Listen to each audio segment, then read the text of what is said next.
Time for Ross the Boss, and the first game we're going to look at, Ross, is Brisbane and the Western Bulldogs. First of all, let's have a look at the ins and outs, and as they're singing up there, here's to you, missing Robertson. And Robertson, as it turns out, Mitch Robertson's been dropped. Dane Zorko, the captain, back. Bailey back as well, which is fantastic. Lockie Hunter, first game back since round 5. Good to have you back, Lockie. Couple of big ins and outs. And Robinson, that could be career-threatening, really. So if we have a look at this, this is a huge game. The Lions need to bounce back at home, but the Melbourne blueprint, they tore Brisbane apart in the clearance, plus 11, contested possession, almost a record, plus 38, the ground ball war, and owned the front half. So, lo and behold, when you look at the Bulldogs, that's their absolute strength. Over the year, over 14 rounds, they rank 1 and 2 in all of those categories. So they can just bring their one wood, what they do, and they can get after the Lions. So the Lions need to win the contested ball and stand up. And they need to stop Lachie Neale, who just signed a 4-year contract. Congratulations to the Brownlow medalist. And he is having a standout season. Well, early, look at these, quick hands. He got hold of them early, 6 on harm. So then in the second quarter, they applied the heat to him, ran with him, didn't ball watch, closed his space. They kept him to 16 touches for the rest of the game and cut out his contested ball and clearance, and everything was under pressure. So will the Bulldogs go to him? Because he's critical in the contested ball and clearance work. So Brisbane's one wood, though, as their tall forwards. They are, and they had a shocker last week. They only had 2 and 4. They had 11 possessions between them. But at their best, they're capable of multiple goals. So that's McStay, you got Hipwood, and then you got Danaher. Hipwood still kicked a couple last week. He's coming back from Marico. But he should be better with Danaher back in there, launching and playing his best at home. So we know it's the Bulldogs' weakness. They don't like talking about it. It's their Achilles heel, marks inside forward 50 against. Who wins? I think Bulldogs get it done. All right, the next game is Carlton and St Kilda. They're playing for the Wow Jones, Jezza, Bomber Sheldon, Peter McConville, Alex Marcoux, Spiro Corcamilas Cup. Well, we're all on them, the Blues. And look, I thought Freo would deliver. They fell over last week. But when we have a look at the Blues in their game, they're a contested ball beast and clearance beast. That's where the game starts from. So you need to match them there, Sainers, close up their stoppage. But once they get it, they're #1 disposal in the AFL. Short kicks, marks, handballs. They don't give it back. And the marks, that keeps the pressure off. So the Saints, you've got to match them in the contested ball. And we'll have a look at the footage when they're at their best. And you've got to close down the space. That has to be at the end of the game. That needs to be about 80 for the Saints to win. Right. And this is the Saints early in the year, Ed. This is when they got hold of Geelong. There's Gresham in there. Tackle, strip, go. That's what Ratton. They got a few out. No excuses, the Saints. Bring this heat. That's what we want to see. And then you counter punch and you go in. And Geelong are one of the best teams in it. Cause chaos, get in there quickly. And Steele, get on his back and go and bring the heat. That's what we're looking for. No excuses, Saints. I said a couple of weeks ago, and I think everyone's feeling this now, Carlton have got a setup that actually could win the flag.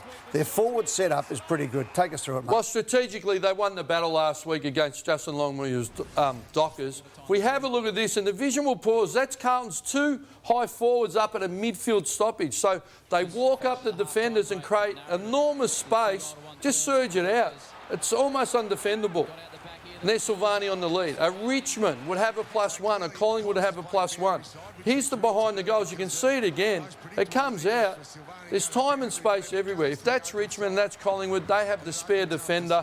St Kilda will plan with this. Don't give them what they want. Jack Silvani's the whipping boy sometimes at Carlton. I reckon he's nearly been their best recruit this year, if you like. He has gone to a new level. Well, he's game and he's brave, but I drove into the stats.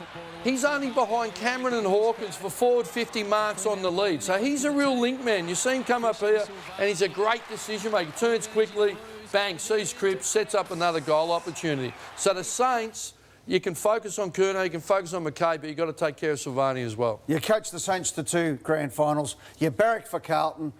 Who wins?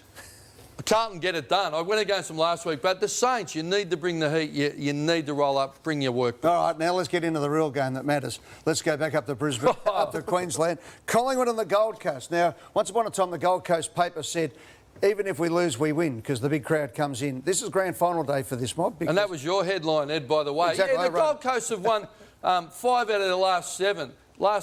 They're 3-2 at home, and the average winning margin 36 points, and they ran Melbourne to 13 points. So it's a big battle up there, but the Pies are flying. We're just going to have a look at their +1 mentality and then their ability to counterpunch. OK, take us through this. So Murphy and Moore have become a good combination. Yeah, so up here is Lipinski and Dacos. We'll get to them in second phase, but this is Collingwood's setup. They'll always manufacture to have more of a Murphy, getting in the way, getting in the leading lane, and that starts their counterpunch. And we saw Lipinski and we saw Dacos.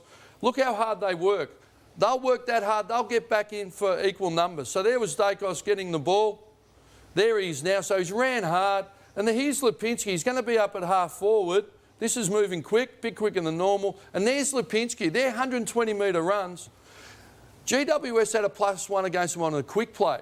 This is a slower play. Collingwood have worked that hard. They're actually got a +1. If you pair it off, number it off, they have a spare forward. That's how hard they're working. So Stuart Dew's going to have to plan. Take away Collingwood's +1 and match their work rate on the way back. Who wins?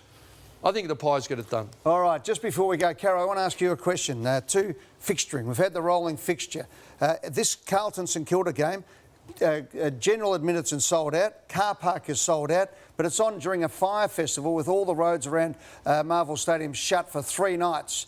And you also brought up a good point that there's 2 games in Queensland this week and none last week. I can't understand that. I thought we brought teams into Greater Western Sydney and the Gold Coast, so we had a game every week in Queensland and New South Wales. I don't understand why with the rolling fixture we haven't been able to deliver that this year. Is that FYRE? No, I think it's FIRE. I'm not sure. Do you know anything about it? No. I hear Fire Festival, I get scared about too many influencers. If there's a festival, I thought you'd be there, Sammy. Exactly.